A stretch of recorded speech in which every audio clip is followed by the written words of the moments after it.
Baseado na obra de H.P. Lovecraft. Os mitos de Cthulhu.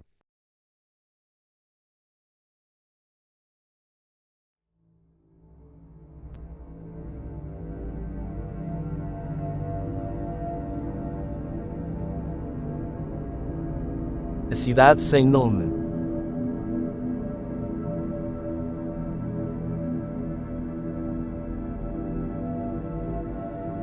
Não está morto o que pode jazer eternamente.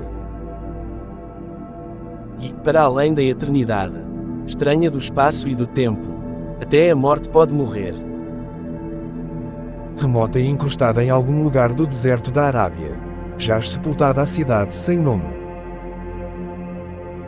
Ninguém lembra se algum dia existiu vida nela, nem aqueles que a construíram, nenhuma lenda, por mais antiga que seja, cita seu nome. No entanto, quando se fala nela nos acampamentos, e aos sussurros, e as velhas murmuram nas lojas dos sheiks.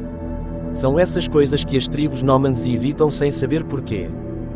Certa noite, o poeta louco Abdullah Yazred sonhou com o lugar onde está a cidade sem nome.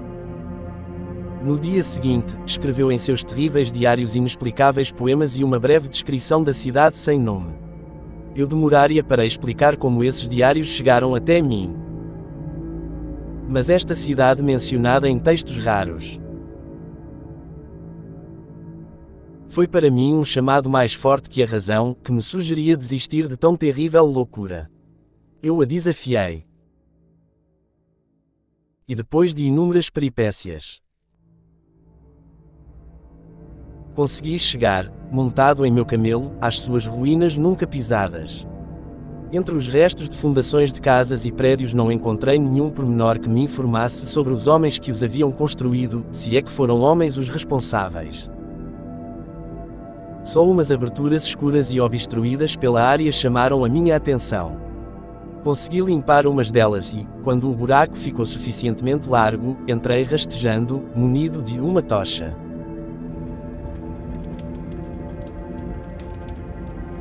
Pensamentos estranhos dançavam no meu cérebro. Em alguns cantos, certos altares e pedras inusitados surgiram ritos esquecidos de uma natureza terrível, repugnante e inevitável. O barulho que meu camelo fez lá fora me motivou a sair. Vento gelado e arenoso havia assustado o animal.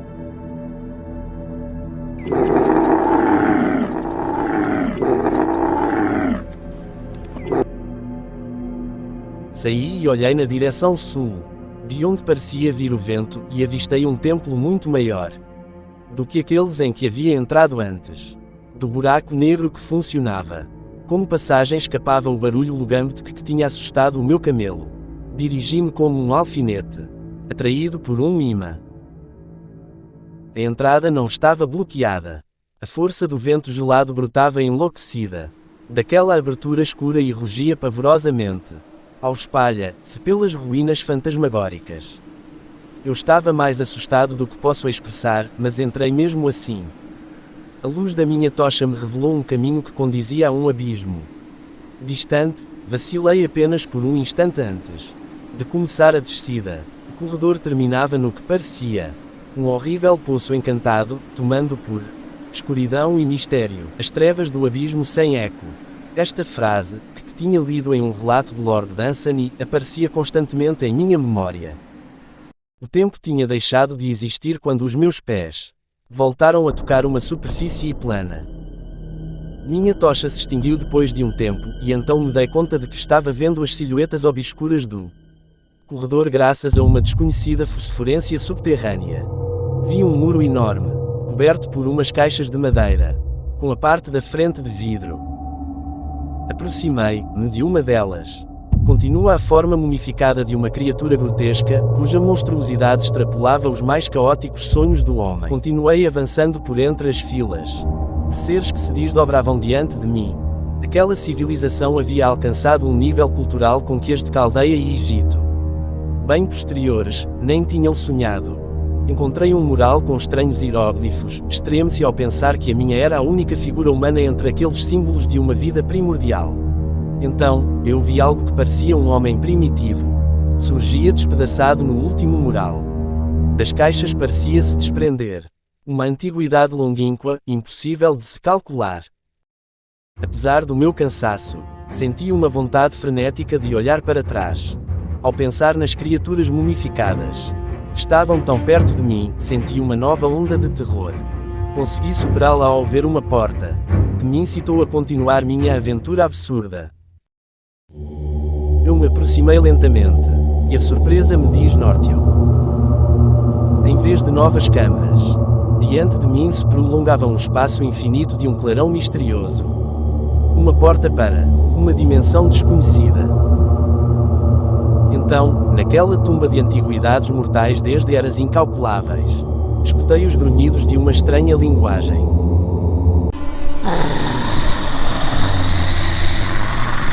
Virei-me e vi, desenhado contra o éter do abismo, de seres contorcidos pelo ódio, e grotescamente monstruosos, precipitando-se no abismo, diabos semi-transparentes de uma raça para mim inconfundível.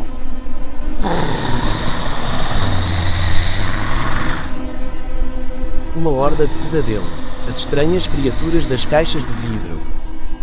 Um segundo depois, um gemido baixo como um distante tropel de espíritos condenados escapou pela porta fantástica.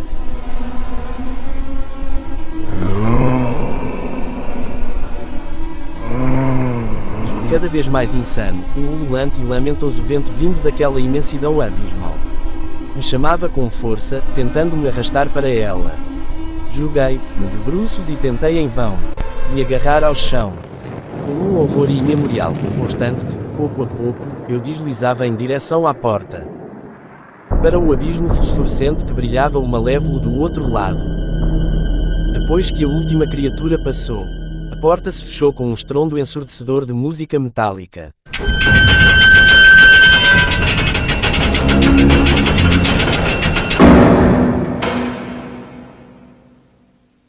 Quando o vento parou, eu me vi submerso na escuridão mortal das entranhas da terra.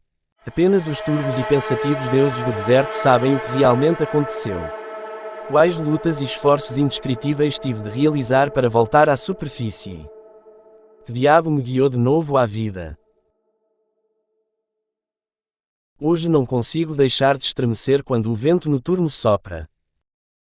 Quando o esquecimento vai me reivindicar. Ou algo pior. Seria o que vi, uma antessala do que nos espera após a morte. Cada vez mais insano soprava o guinchante e assustador vento noturno no interior daquele abismo no fundo da terra. Deixei-me cair mais uma vez, agarrei inutilmente no chão, com medo de que meu corpo fosse carregado pelo portão até o abismo fosforescente. H.P. Lovecraft.